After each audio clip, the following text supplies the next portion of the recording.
Hello, everyone. I'm so happy you could join us again today on this epic day of all things Robert the Bruce having to do with the film that has been released. And we are so excited. And I have goosebumps. We have Kevin McNALLY here, and he's joined us today to talk a little bit about this film and his role, as well as his career and other roles, and anything else you would like to talk about, Kevin. Okay. And you have such an amazing body of work. If we can just kind of try to start there, because it's tough to kind of think about where we should start with you, because you have been at this since you were 16 years of age. I know. I'm still not fed up with it yet. Well, and you have such an incredible body of work. You're probably one of the most well-known characters you've played has been in Pirates of the Caribbean. Right. Mr. With, Gibbs. Josh and Gibbs, yeah. Yes, which was amazing. I mean, I feel like Pirates of the Caribbean became part of who we are, right, in general. And just what an amazing run that was with that cast and that production. Yeah, it's incredible to be a part of something like that, because it really does mean, unlike, other careers and other things that you do, for a certain generation of people, it's part of their childhood and their upbringing. And that's an incredibly warm and fuzzy feeling, when you meet people like that, and you can see how amazed they are to meet somebody who is actually part of growing up. So it's a feeling I particularly enjoy, and I'm sure the people in Star Wars have that, and the Avengers and all those other franchises. So incredible. And we had some mutual friends on Pirates of the Caribbean, and I just I wanted to publicly recognize you. You did a wonderful thing for a very dear friend of many of mine, and a very dear friend of mine on Pirates of the Caribbean, for Richard Snell. And we wanted to do a big shout out to you for giving him that send-off down there in the Bahamas. It was a very difficult time. Richard was my makeup artist, and but halfway through the second film, I think, I met Jeffrey Rush. He was having his breakfast, and he said, "Have you heard the terrible news?" And he told me that Richard died over the weekend. And, a makeup artist and an actor have an incredible relationship together, because they start the day together, they finish the day, they're always with you, making sure you're okay. And to lose a makeup artist like that was just extraordinary. But we gave him a Viking send-off, which would have made him happy, I hope. I know for sure. And we watched that. It was broadcast back to us here in Los Angeles when I was playing the pipes that day. And thank you. We've always wanted to just thank you, truly, from the bottom of our hearts. We greatly appreciate that. We recorded all of that. So thank you. Right. So on a lighter note, what can you tell us about your role with Robert the Bruce? Well, I had been working on a show in Virginia with Angus McFadden, and we lived in the same building, and we hung out a lot together. And he phoned me up at the beginning of, I guess it was 2018, and said, I'm doing this film, Robert the Bruce, and it's just a couple of scenes of this really sort of intense blacksmith, and I would love you to do it. So I flew over to beautiful Montana, where a lot of it was filmed, and played Sean the Smith. And it was funny, because as soon as I'd finished it, I went to Utah to play another blacksmith. So for a while there, the only roles I was playing were blacksmiths with very big mountains in the background. It was something I would hope would stay to the rest of my career, but it only lasted for 2 jobs. So there we go. But it was really funny, because it was a fortuitous bit of casting, because the first sort of major role I had as a young man was playing a blacksmith in 1977 in a show called Poldark that we did back then. And I had to play a blacksmith in that, and I was taught by a blacksmith how to blacksmith. So I was very cocky every time I got near a forge, saying, "I know exactly what to do now, and you don't need any special effects. You know, I can hammer a piece of metal with the best of them. So that's 3 Smiths I've played in my life now. Well, my goodness. Well, having said that, in all seriousness, you have quite an amazing body of work, actually, spanning maybe some, I'm going to say, give or take 5 decades. God, is it 5 decades? Dear, that makes 70s, 80s, 90s, noughts, 10s. Yeah. I'm actually going into my 6th decade next year. I didn't want to say, but I mean, but that is quite a feat. I mean, what? And yeah, well, I think that obviously starting young helps, and I was 16 when I did my first professional job. But what more than the longevity is the I know when you start out as an actor, I don't know, maybe I meet a lot of people who want to be famous, and I meet a lot of people who, you know, want to do specific, you know, films, or they want to do TV, or they want to do soap. But what I've enjoyed is that I've very rarely, if ever, had a time when I was not looking forward to my next project. And I really like the fact that I get to do my work all the time. So I've never been particularly sitting around going, oh God, I want to be more famous, or I want to be. I sit around going, oh, I hope this keeps up. You know what I mean? It's been a little bit tricky for me because I do work all the time during this lockdown. But I fortunately, more by luck than application, I set up a small recording studio at home. So I've been doing voiceover work. oh wow. So I've been managing to keep quite busy even in this time. You know, that's phenomenal. And I would beg to differ that it's not maybe by luck, because you attended the Royal Academy of Dramatic Art. Yes. And you won Best Actor Bancroft Gold Medal. I did. Much to my friend's annoyance, I also won Most Promising Actor. I don't know how you can be Most Promising and Best, but I did win the pair of those. And that's a great start because it gave me a little bit of publicity, you know, because people did a few articles about me. So it was a really good start. I think drama schools nowadays, the whole idea of awards has gone out of fashion somewhat, which I can see the reason for. But I was certainly glad they had awards when I was there, as I say, because it really helped launch me into my career and you know, and come straight out of drama school and start working. Well, that's so exciting. Hi. So I'm so excited to hear about RADA because I've been fortunate enough to study at RADA for the past 3 summers, and it's been so fun. There's a stairwell at RADA for people listening that haven't been inside of RADA, where there's plaques that lists all the award winners. And yes, your name is up there, and it's really, really cool to see that. I know. I go back and teach at RADA sometimes, and when I do, I always make sure I go past that plaque. Absolutely. Just have a little look at it. Yeah. Well, question for you, because as an American, you know, I studied in New York, I studied in London, and studied in Los Angeles. And we've been chatting with so many of your fellow cast members from Robert the Bruce today that are all over the world and have so many different variety of backgrounds of where they're coming from theater to TV to film. You know, from coming from RADA and your, you know, 5 decades of work, what was it like working with the cast from Robert the Bruce? Well, it was extraordinary because, as you say, it was an incredible mix of people. So most of us, apart from Angus, were concentrating on getting the accent right because it's, you know, and also it's not just accent. There's a wonderful thing that very good actors have of understanding what they're in. You know, organically understanding the style or the you know, the period.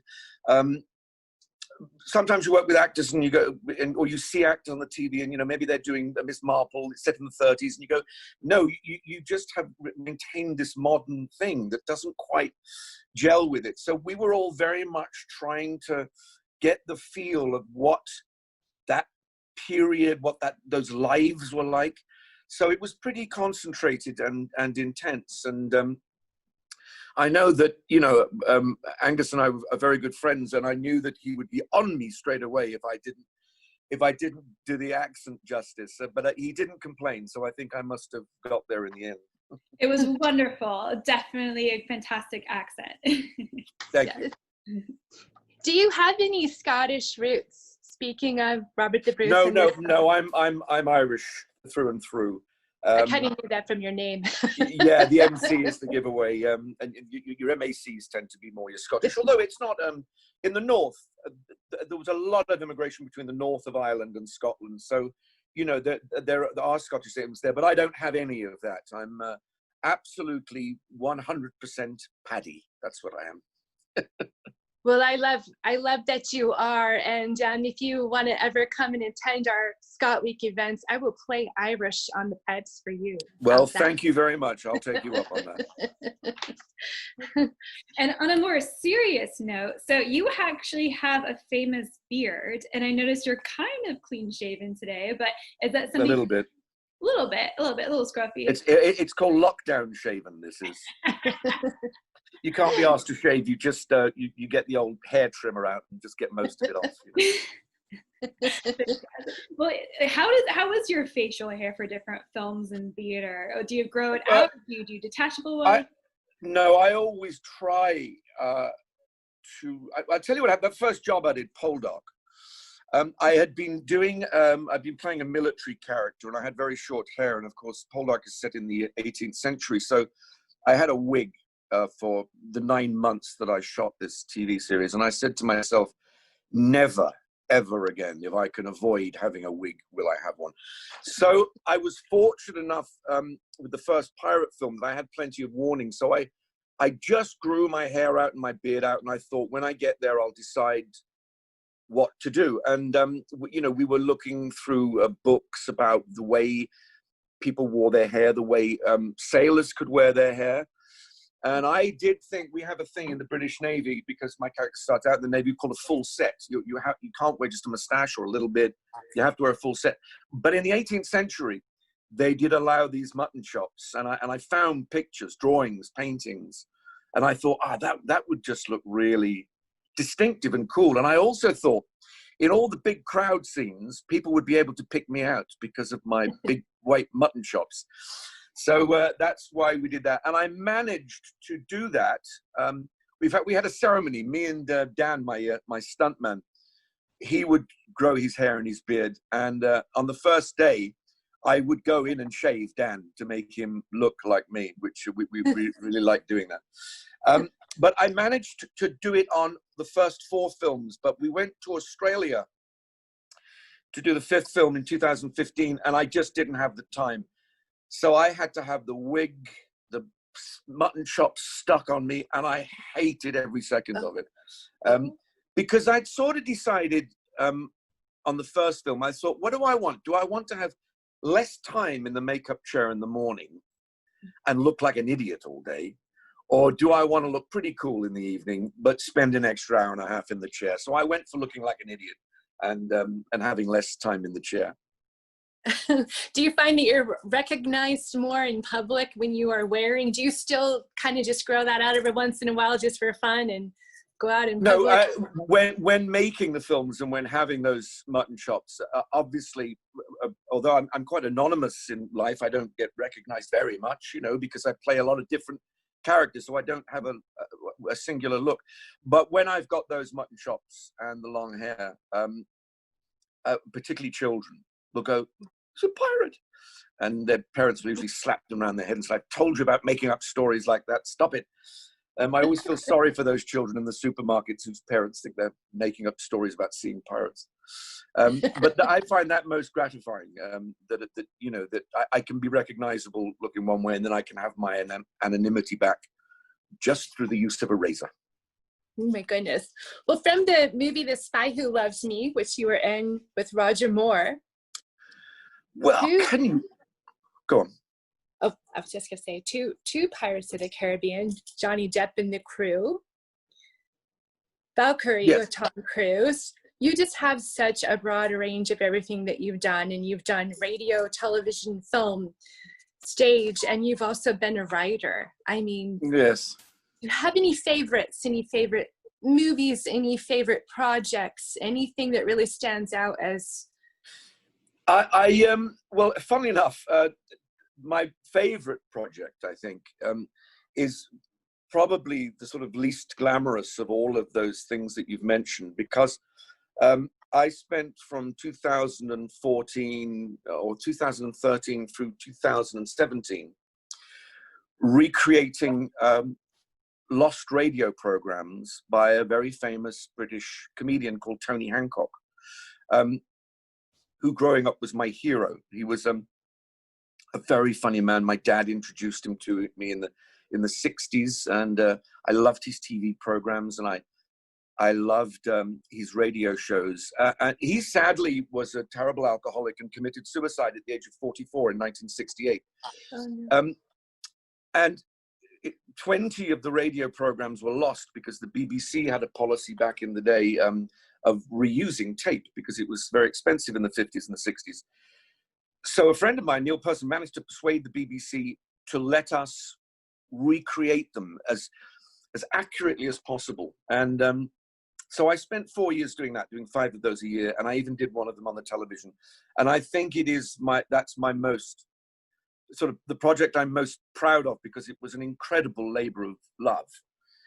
I also then managed to recreate a television program called Dad's Army. There were 4 episodes of that were lost, and we did that for the television. And I quite like that idea of going back to something that you can look at a lot of source material and try to, as accurately as possible, recreate a character that some other actor has done, and find all the tropes that they have, and find the voice and the look and the walk. It's a very gratifying exercise to do. But having said that, you cannot imagine the excitement of 19-year-old me walking onto the set of Pinewood to be in a James Bond film back in 1977. I mean, I thought I had died and gone to heaven.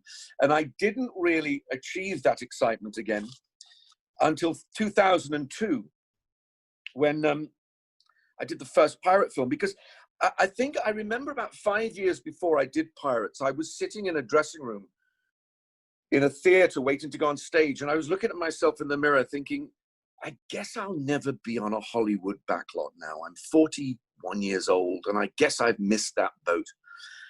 5 years later, I find myself in the back of a van, asleep at 6 o'clock in the morning, and the guy wakes me up and says, we've arrived at Universal Studios, and rather than going through the entrance where you go on the rides, he drove me through where it said performer's entrance. And I said, stop, back up. He said, it's too late. If you've forgotten anything, we can't go back now. I said, no, just back up and drive through that entrance really slowly, because this is my first entrance onto a Hollywood backlot, and I want to really enjoy it. And on that first film, I worked at Universal Studios, Disney. We worked at Warner. I subsequently worked at Fox. And, you know, for a young lad from Birmingham, England, just to be working in these huge studios that I'd grown up watching the movies of was, it's an unbelievable thrill. Childish as that may sound, it's an unbelievable thrill. No, not at all. And actually, and your character on Pirates of the Caribbean was one of the most, if not the most enjoyable of all the characters. You're always doing something I think funny. definitely the most enjoyable of all the characters, I feel. Although it's very funny. I mean, obviously he's an integral part, but a supporting role. I do, when I tour around conventions, often people will come up to me and say, is there going to be a new pirate film? And I would always, before the last 5, say yes. And they'd say, is Johnny Depp going to be in it? And I always like to say to them, no, it's just going to be me. And see the disappointment on their faces, and then realize I'm kidding with them. But yeah, it's a great role. I love playing him. I loved playing him. I guess I might not play him again. I don't know. But just fabulous. Fabulous just to be the wonderful thing about playing a pirate is they're like children. They're selfish and violent, you know.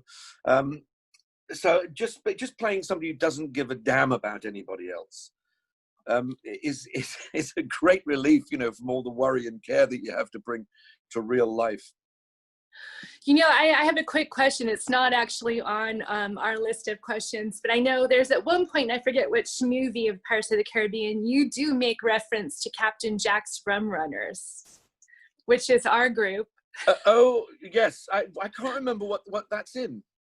I can't either, but I remember that. And I wondered if that was, you know, in reference to our group, because so many of our group were involved in that production, or if Well, I if it would was just for imagine fun. I would imagine that's why the writers put it in. Yeah, I would have thought so. Yeah. Well, and as such, I just want to let you know we're having your own initiation into the Rum Runners. I'm trying to get to the camera. There we go. Wait. There it is. There it is. Of the Rum Runner ring. Oh, So, great. as soon as you're back in LA, you must let us know, and we still have some of our rum. Oh, great. I will be there. We make homemade rum. Great. Well, also, I'm curious too, because, you know, all actors, we always have our bucket list of roles or types of characters that we want to play, whether it's for, you know, Mad King Lear or, you know, Captain Nemo, those kind of things. Is there anything on your bucket list where you're just like, yes, I want to play this role? No, to be absolutely honest, because King Lear came as a surprise to me. I was surprised how much I enjoyed it. I was surprised how funny the play is and how moving the play is. But being in the fortunate position of working all the time, I can honestly say, whenever somebody says, what's your favorite role? I usually answer the next one. That will be my favorite role. And I don't know what it's going to be. Well, I do actually know what a couple of my favorite roles is going to be. Can you share A it? wonderful, well, I can share a little bit about it. Yeah. The gentleman who directed Robert the Bruce, Richie, is directing another film, which he wants me to be in. And what is extraordinary about it is, in the other answer I have to what would you like to be in, I always wanted to be in, I want to be an astronaut and I want to be a cowboy. And Richie's next film is a Western. So Yes. I'm getting to be a cowboy. That's amazing. So I'm so excited about that. And I'm really, really annoyed with COVID-19 that I don't know when I'm going to start shooting it. But I'm really looking forward to it. And to get back to beautiful Montana as well. We are so excited to see that film. You know, Cindi and I are both from Texas, so we know how to ride horses and shoot guns. So if you need anybody, you need any extras on that film. Well, there are a lot of young women in it. They all work in a brothel. So if you want to do that, that's absolutely fine. We get to I have a shoot brothel guns. upstairs in my saloon. I can play my bagpipes too, just for fun. Oh, terrific! Well, that's great. No, I from what I understand from Richie, they're going to start hopefully filming that in September, which should be amazing. Fantastic. So, yeah. I've seen the pictures of the town that they've built. It's just extraordinary. I mean, the effort and the investment they've already put into it. It's going to be wonderful. I think it's a wonderful script as well. It's so exciting. Well, I hope we get to see you there. I know. I'm very thrilled about it. It's, you know, that's. I didn't think I'd ever get to be a cowboy, and I'm going to get to be one. That's wonderful. Is there anything, Kevin, that you would like to leave us with? Anything you want to talk about before we let you go? I think I've pretty much covered everything. I mean, we've gone right back to the 70s when I was at drama school, and my first film and my last film and my next film, and long may it continue.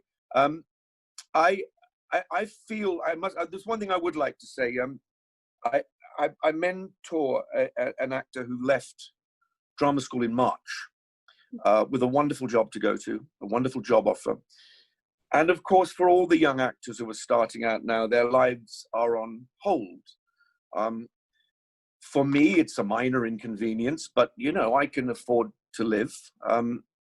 These people can't. And so the one thing I would ask everyone to look out for is if there's any way you can help your local theater or you can help local film production, if you can find some way to keep the sort of venues and the sort of companies going that are going to be able to get back up off their knees within the next year and help these young performers and technicians and backstage people to get back to doing what they love, then take that opportunity and be as generous as you can.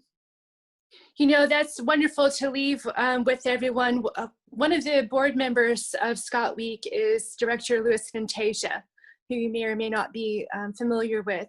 And our hearts are in theater as well. And anything we can do to help, you know, we're looking at ways of why we're doing this right now this way, virtually, and how we can shine spotlight for people. And certainly, I feel like some performances could still happen on stage, especially if they're broadcast and filmed and shot out to audiences in other ways, which is what we're trying to do here. And so our heart's right there with you on that. And anything we can do to help, we are very happy to facilitate. Oh, well done. Great. I'm glad. Isn't it wonderful that we're, I wish I'd bought stock in Zoom before all this happened, I tell you. Because some people are cleaning up right now. I know. Thank you so much, Kevin, for being here with us today. It's been my pleasure. Back to normal now. There we go. Wonderful. Am I being healthy or a cowboy? I can't work out which. That's perfect. Thank you so very much. What a great joy and great pleasure to see you here. Yes, thank you so much, Kevin. It's so lovely to connect with you.